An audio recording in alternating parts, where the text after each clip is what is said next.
Assalamualaikum warahmatullahi wabarakatuh. Halo semuanya, perkenalkan nama saya Ahna Fikrah. Pada kesempatan kali ini, saya akan memberikan layanan bimbingan klasikal dengan media teks, audio, video, dan visual sebagai pemanfaatan multimedia dalam pelaksanaan layanan berbasis teknologi. Di era pembelajaran abad 21, tentunya perkembangan teknologi membuat informasi mudah didapatkan dan tentunya membantu dalam hal belajar. Meskipun terdapat kemudahan dalam belajar, tak jarang terdapat pula dampak negatif yang dirasakan dari perkembangan teknologi. Salah satunya dapat menurunkan motivasi belajar peserta didik atau membuat peserta didik menjadi malas.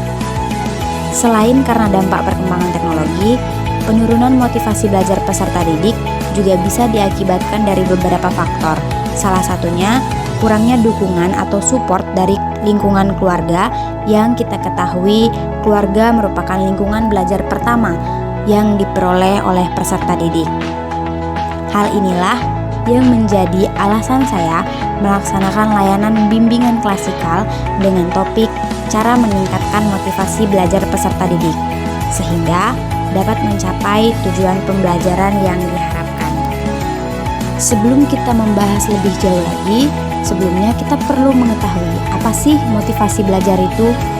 Jadi, motivasi adalah daya penggerak atau daya dorongan yang ada pada diri individu, menyebabkan individu tersebut melakukan aktivitas untuk mencapai tujuan tertentu, baik dari diri sendiri maupun dari luar. Motivasi sendiri bisa dibagi menjadi berbagai jenis. Di antara banyaknya jenis motivasi belajar menjadi salah satu jenis motivasi yang dialami oleh individu, baik anak kecil, remaja, maupun lansia. Motivasi belajar sendiri memiliki makna daya dorongan yang terjadi di diri individu dan menyebabkan individu tersebut melakukan aktivitas berupa belajar untuk mencapai tujuan belajar, seperti pemahaman materi atau pengembangan belajar. Dan ketika melakukan aktivitas tersebut, tidak adanya rasa terpaksa. Nah, selanjutnya kita perlu mengetahui apa fungsi motivasi belajar. Jadi, menurut Oemar Hamalik, fungsi belajar dibagi menjadi beberapa bagian. Di antaranya, yang pertama, mendorong timbulnya suatu kelakuan atau suatu perbuatan. Dengan adanya motivasi belajar, maka membuat peserta didik menjadi semangat untuk belajar dan semakin ingin memperbanyak atau memperdalam ilmu. Selanjutnya, motivasi berfungsi sebagai pengarah. Dengan adanya motivasi belajar, membuat peserta didik menjadi lebih terarah dalam hal mencapai tujuan pembelajaran. Dan yang terakhir, motivasi berfungsi sebagai penggerak. Tanpa adanya motivasi, peserta didik pastinya tidak akan melakukan pergerakan untuk mencapai tujuannya, seperti halnya motivasi belajar. Dengan adanya motivasi belajar, peserta didik tentunya akan melakukan aktivitas belajar tersebut tanpa adanya paksaan orang sekitar. Setelah kita mengetahui apa itu pengertian motivasi belajar, fungsi motivasi belajar, selanjutnya kita juga perlu mengetahui macam-macam motivasi belajar. Nah, jadi motivasi belajar ini terdiri dari dua, yaitu ada motivasi intrinsik dan motivasi ekstrinsik. Motivasi intrinsik berasal dari diri sendiri, yang mana motivasi ini tanpa perlu adanya bantuan pihak luar untuk menjadi dorongan melakukan aktivitas yang nantinya dilakukan untuk mencapai tujuan tertentu. Sedangkan motivasi ekstrinsik berasal dari luar diri sendiri. Nah, pada motivasi ini perlu adanya bantuan dari pihak luar. Jadi, perlu bantuan dari selain diri sendiri. Nah, dalam hal ini dorongan melakukan aktivitas yang nantinya aktivitas tersebut dilakukan untuk mencapai tujuan tertentu. Selanjutnya, prinsip-prinsip motivasi belajar. Kenneth H. Hofer dalam Oemar Hamalik mengatakan bahwa terdapat prinsip-prinsip motivasi belajar. Di antaranya, yang pertama, pujian akan lebih efektif daripada hukuman. Yang kedua, semua murid mempunyai kebutuhan-kebutuhan psikologi tertentu yang harus mendapat kepuasan. Yang ketiga, motivasi yang berasal dari dalam individu akan lebih efektif daripada motivasi yang dipaksa dari luar, dan masih banyak yang lainnya. Selanjutnya, bentuk-bentuk motivasi belajar. Menurut A.M. Sardiman, terdapat beberapa bentuk motivasi belajar, di antaranya yang pertama, memberi angka. Angka yang dimaksud ialah pemberian nilai dari aktivitas yang dilakukan oleh peserta didik, seperti nilai pada tugas dan nilai pada ujian. Kemudian yang kedua, hadiah. Hadiah adalah tindakan memberikan sesuatu kepada orang lain sebagai penghargaan atas pencapaiannya. Yang ketiga, tujuan yang diakui. Apabila tujuan diakui dan diterima dengan baik oleh peserta didik, ini akan membuat peserta didik menjadi termotivasi dan semangat untuk belajar. Dan masih banyak yang lainnya. Menurut Slameto, terdapat beberapa faktor yang mempengaruhi motivasi belajar, yaitu yang pertama, kemampuan belajar.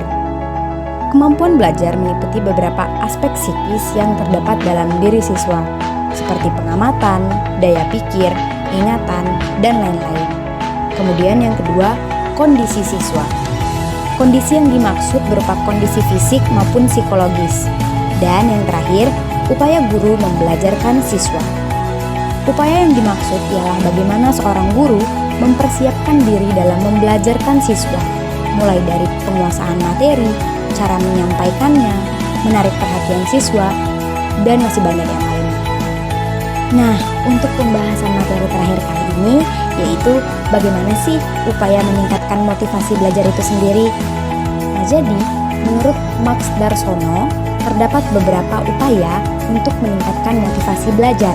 Di antaranya, yang pertama, mengoptimalkan penerapan prinsip-prinsip belajar. Terdapat beberapa prinsip-prinsip yang berkaitan dengan proses belajar, seperti perhatian peserta didik, keaktifan peserta didik, keterlibatan langsung peserta didik dalam proses pembelajaran, materi pelajaran dan penyampaian yang menarik serta mudah dipahami. Yang kedua, mengoptimalkan unsur-unsur dinamis dalam belajar. Unsur-unsur dinamis ialah unsur-unsur yang dapat berubah-ubah menyesuaikan dengan kondisi dan lingkungannya, seperti arti kata dinamis.